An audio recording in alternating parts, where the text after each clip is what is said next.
आज आपण छान असा मस्त चविष्ट टोमॅटो राईस बनवणार आहोत.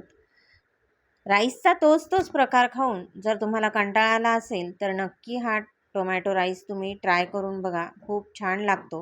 लहान मुलांना सुद्धा खूप आवडतो. त्यांना टिफिनसाठी सुद्धा झटपट तुम्ही तयार करून देऊ शकतात. इतक्या कमीत कमी वेळेमध्ये हा टोमॅटो राईस तयार होतो. तर या ठिकाणी आपल्याला टोमॅटो राईस बनवण्यासाठी 2 टोमॅटो लागणार आहेत. टोमॅटो छान लालबुंद आणि रसाळ टोमॅटो घ्यायचे. एक लहान वाटीचा टोमॅटो राईस बनवणार आहे म्हणून 2 टोमॅटो घेतले आहेत. जर तुमची मोठी वाटी असेल तर 3 ते 4 टोमॅटो घ्यायचे. आता हे टोमॅटो आपण कट करून घेणार आहोत. यातल्या 1.5 टोमॅटोची आपल्याला पेस्ट तयार करायची आहे आणि एक अर्धा टोमॅटो आपण छोट्या छोट्या फोडींमध्ये कट करून फोडणीत घालणार आहोत. तर आता 1.5 टोमॅटो याच्या मोठ्या आपण फोडी करून घेऊया.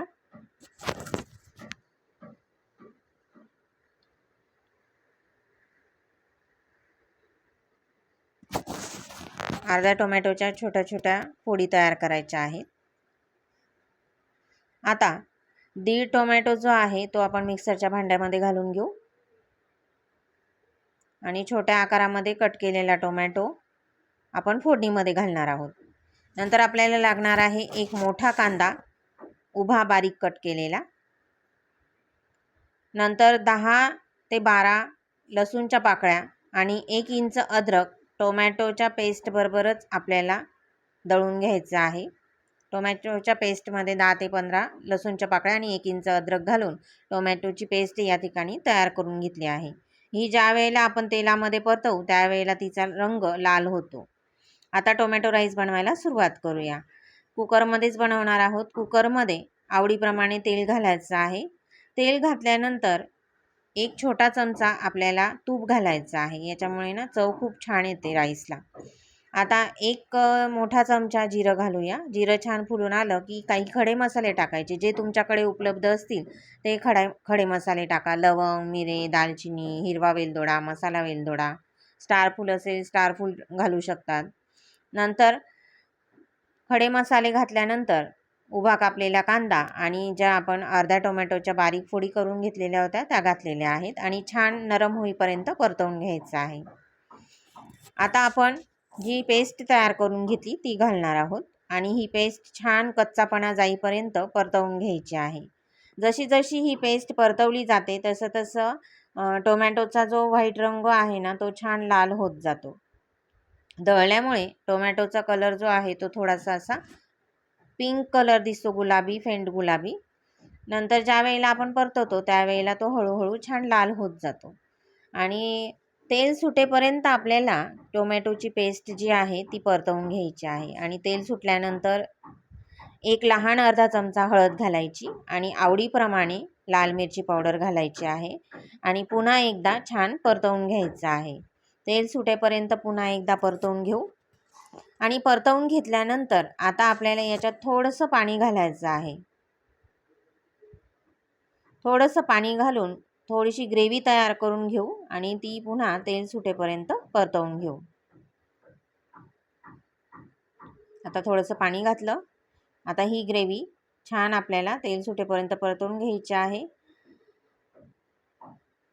आता ही ग्रेव्हीला छान तेल सुटतं तोपर्यंत आपण राईस जो आहे तो धुवून घेणार आहोत. तर या ठिकाणी मी बासमती तांदूळचा वापर केलेला आहे. तुमच्याकडे जो तांदूळ असेल त्या तांदूळाचा तुम्ही टोमॅटो राईस बनवू शकतात.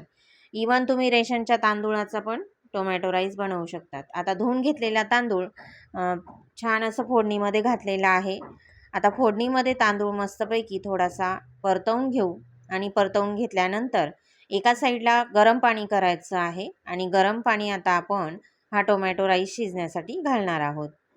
तर या ठिकाणी 1 वाटी तांदूळ होता तर मी 1.5 वाटी पाणी घेतलेलं आहे. जर तुम्हाला सुटसुटीत राईस पाहिजे असेल तर 1.5 वाटी पाणी घाला आणि नवीन तांदूळ असेल तरी 1.5 वाटी घालायचं पाणी. गरम करून घालायचं. चवीप्रमाणे मीठ घालायचं आहे. मिक्स करून घेऊ आणि आता कुकरचं झाकण बंद करून आपल्याला याच्या 2 ते 3 शिट्ट्या घ्यायच्या आहेत किंवा तुमच्या कुकरला किती शिट्ट्या लागतात तशा शिट्ट्या घ्यायच्या. अतिशय चविष्ट आणि मस्त या ठिकाणी आपला टोमॅटो राईस तयार होतो. आता मी याच्या 2 ते 3 शिट्ट्या घेते त्याच्यानंतर मी तुम्हाला दाखवते. 2-3 शिट्या झाल्यानंतर कुकरची पूर्ण वाफ निघून गेलेली आहे आणि मस्त चविष्ट असा टोमॅटो राईस या ठिकाणी आपला तयार झालेला आहे. रंग बघा किती छान सुरेख आलेला आहे आणि चव तर खूपच छान लागते ह्या टोमॅटो राईसची. या ठिकाणी ना मी कोथिंबीर घालायची विसरली शेवटी. पूर्ण टोमॅटो राईस तयार झाल्यानंतर तुम्ही याच्यामधून छान बारीक कट केलेली कोथिंबीर घालायची. अतिशय चविष्ट असा मस्त टोमॅटो राईस आपला या ठिकाणी तयार झालेला आहे. नक्की बनवून बघा, तुम्हाला पण खूप आवडेल आणि लहान मुलांना डब्याला देण्यासाठी सुद्धा झटपट तयार होतो. रेसिपी आवडली असेल तर जास्तीत जास्त जणांपर्यंत शेअर करा. पुन्हा भेटूया अशाच एका छानशा आणि नवीन रेसिपीमध्ये. वेळात वेळ काढून माझी रेसिपी बघितली त्याबद्दल धन्यवाद.